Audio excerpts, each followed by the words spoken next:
আল্লাহর নবীর ইন্তেকাল হয়ে গেল। জিব্রাইল আমিন এসে নবীজির কদমে আসলেন আজরাইল আলাইহিস সালামকে দিয়ে। বাবে জিব্রাইল দিয়ে দরজা দিয়ে সালাম দিলেন। নবীজি সালামের জবাব দিলেন।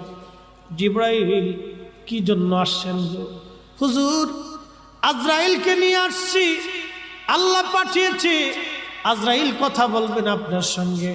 আজরাইল আলাইহিস সালাম সালাম দিলেন। নবীজি বললেন, আজরাইল কি জন্য আসছেন? বলে, হুজুর, আল্লাহ পাঠিয়েছেন, আপনার আগে এইরকম কারো হয় নাই, আপনি নবীর পরে কারো হবে না।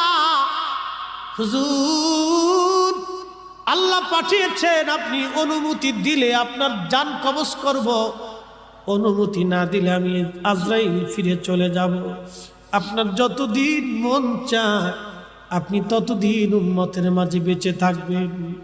আহা,